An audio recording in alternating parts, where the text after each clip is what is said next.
Alright, hello and welcome to Module 8, Crafting Your Ideas Through Art and Copy. Now in this module, I'm going to briefly introduce to you some of the concepts and ideas for good copywriting and some of the skills that you'll need to know for good art direction.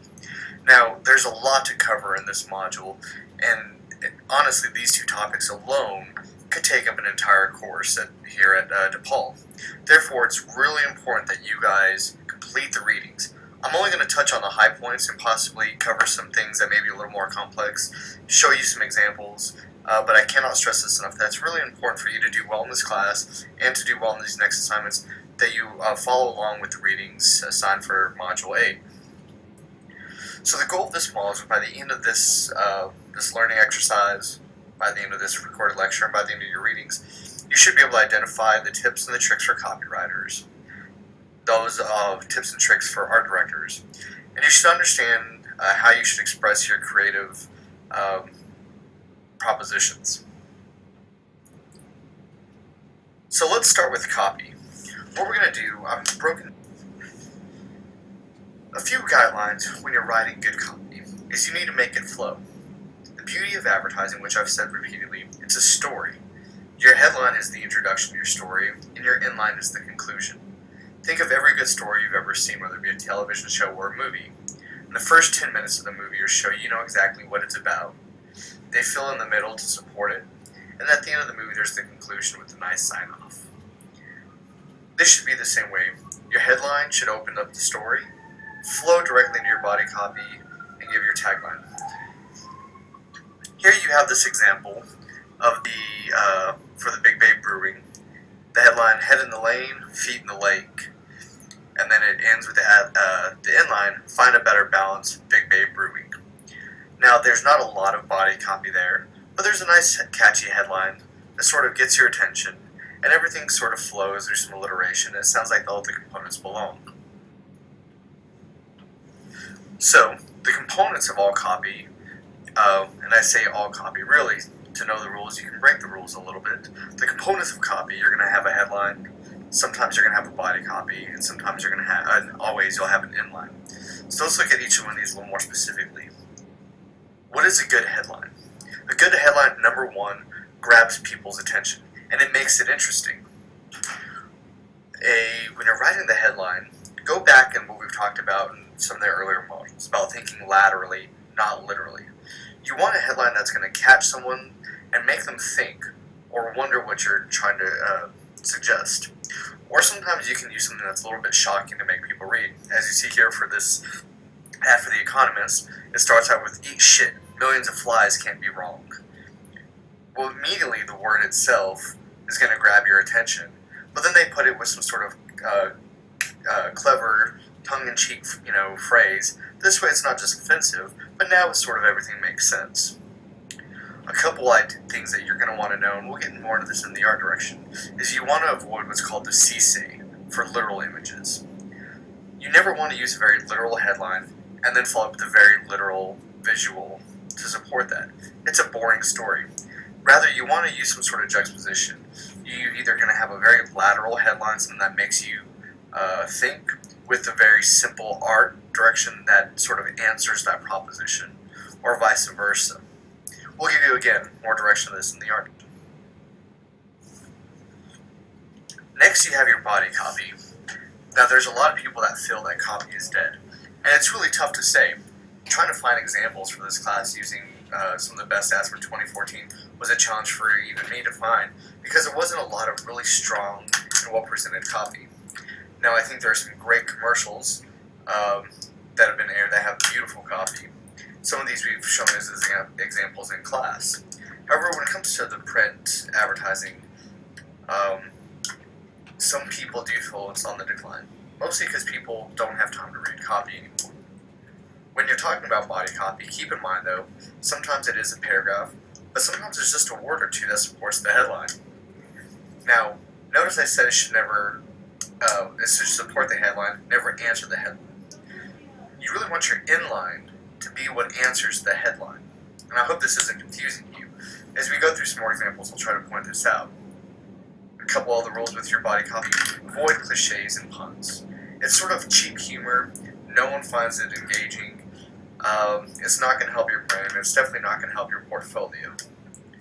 You also want to use everyday language. The average person reads with a high school education reading level. Therefore, you want to avoid using very large words, complex sentences, run-on sentences. You want it to make it sound very conversational. This is the beauty for some of the people who like texting and writing in Twitter talk. That's how people have learned to communicate, and it could be beneficial. You also want to mix up your long copy type with your short copy type. So, rather than, if you look at a good ad, you're not going to see, very rarely you're going to see where it's long line of prose after long line of prose after long line of prose. Rather, mix it up. Give a long sentence, and then maybe a short, snappy 1 or 2 word type sentence. Then followed with another long sentence, and then another short, snappy 1 or 2 sentences. It's almost like writing music. You have a steady beat, and then every once in a while they throw in that little hook that gets your attention, and then they go back to their initial beat. You want to break up long blocks of text if you are using a paragraph. We call this chunking. If you look at a newspaper, they don't write traditional paragraphs that are 4 sentences. Sometimes it's 2 or 3 sentences if it's in a column. And they break it up this way. It's easier to follow and easier to read. And I say grammar rules, and I mean that is a kind of a bad pun. But you do want to follow some grammar in terms of how it's going to help readability. How are you using your punctuation? How are you using capitalization? How are you using commas? However, sometimes, if it's for a desired effect, you can break all the rules of traditional grammar, but just make sure you're doing it for a certain cause, and not because you're really not good at writing. Here's an example of the Nobody's Perfect ad by by Porsche. And here you see where they kind of call out BMW.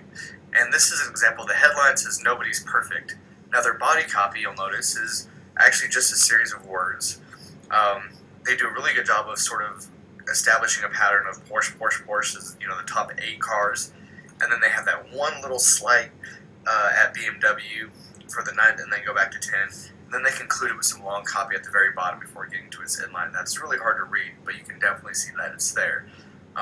But there, you see that the body copy isn't necessarily this long line of prose. It's a list of the name of Porsche.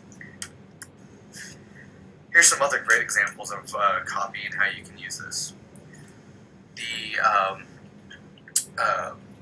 Tommy Hilfiger ad that you see on the left was developed by George Lewis, and the headline says, "The 4 great American designers for men are." What's great about this ad is the body copy. He uses a technique that involves people and engages the audience, rather than simply list out the names of the other great designers. He invites you to sort of play and answer the question for him. Now, what's great about this is most people would immediately, at the time this came out, this was an introduction ad for Tommy Hilfiger. A lot of people were quickly able to say, well, Ralph Lauren, CK was Calvin Klein, the PE is from Perry Ellis, and then you get to the last one, TH, and at the time people weren't familiar with TH or the logo. And he sort of has that inline. This is the logo of the least known of the 4. You'll notice that the inline is what actually answers that headline for you there. And then there's a long example of prose at the very bottom explaining who Tommy Hilfiger is. This is a great example of mixing up your different types of copy and having a very copy-visual driven ad. Copy-driven ad, not visual-driven ad. The other side, this is actually for Durex condoms. The logo got cut off there. But you have a very sort of simple headline. To all of those who use our competitor's product, Happy Father's Day. Great copy, short, punchy, clever, and then at the very bottom, you see the inline or the tagline for Durex condoms, which takes us to our next topic about inlines. Inlines are the finish line to your idea. It's the final yell. It's the final hurrah. It's what you want the client to leave knowing that they can say, and it's what you want the customer to walk away with it being stuck in their head. All right, McDonald's says, "I'm loving it." Nike, "Just do it." All right. You want to write your long idea down. Write that concept down as a story. And then as you get into that inline, keep reducing it. Reduce it. You want your inline to be 3 to 5 words max. Make it succinct. What's great is some of you guys, and I use this term Twitter it, is you guys have gotten really, really efficient at writing everything, long ideas, down to 140 characters. You essentially want to do the same technique with an inline. Reduce it, get to the heart of the mess of what you're trying to say. Obviously, your inline should relate back to your headline. As I said earlier, it should sort of answer the headline's question or solve the inline's riddle. It should provide some sort of closure to what the headline introduces. It completes the thought. Again, it's the story, it's the conclusion. Your inline can also be a call to action. You know, where to go, what to see, who the logo is. Here you have one that's really this combination for The Economist, and a lot of the ads for The Economist are actually built this way. It says if you can afford a glass house, you can throw anything you want. The Economist. They use this sort of headline / body copy for all their ads. It's just a statement, but they all end with this very simple headline, The Economist. Now that's of course the product itself. They're not telling you to read The Economist, they just simply say that this is who we are. It's a strong, consistent visual identity throughout. The writing style is very consistent throughout. It starts building brand identity, and it's very clever, and it makes The Economist say, look, this is for people who are very smart and successful. A couple tips and tricks when you're writing copy, particularly in the body copy. Try to use the rule of 3. You know, we have a government of the people, by the people, for the people. If you watch a comedian, they always use this rule of 3. The first one sets everything up. The second item establishes some sort of repetition, and therefore it starts creating expectations for your audience. The third one flips those expectations, and that's usually where you have the humor or the attention if you're going for a comedy-driven ad. You want to contrast body copy with the headline copy, like I said. If one's asking a question, let the other one answer it. If one's going to make a statement, let the other one engage the reader and pull them in to think about that statement. Sometimes you can use alliteration. This is a great technique. It makes it very memorable and easy to read. Most importantly, though, pay attention to your tone of voice. If you just said that your strategy was going to be comedic in nature, then make sure it's funny. If you said it was going to be serious, then make sure that your tone won't be considered as sarcastic or demeaning. It's really important to figure out how you say things. I know this is a skill that a lot of us, when they're saying when you're addressing something serious, never to do it in writing or an email, because sometimes your tone can be misconstrued, and advertising is much the same way. The best advice I can give for you is make sure you shop this around and pre-test it with a lot of other people, and ask them if they think this was intended to be humorous or serious or dramatic. And then lastly, is your writing. A good copywriter is by far a good writer. That means you need to really pay attention to your adverbs and your adjectives and your verbs. I use this example. A product isn't hot, it's sizzling. Really get in there, find out your synonyms and your antonyms, pull out your thesaurus. Again, we want to keep it simple in terms of writing for the everyday common person, but don't be afraid to write some very sexy words in there. Here's a couple examples. Remember when you got caught in that variable speed hammer drill?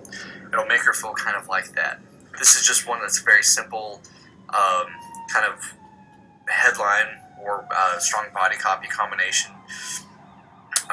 Sort of a reminding, funny ad paired there with the visual simplicity of the engagement ring. The engagement ring in this way almost functions as the headline itself, saying, hey, look, here's this ring. The copy then supports it. It doesn't say, hey, look at this ring above. It pulls the reader in, the target audience, which is males.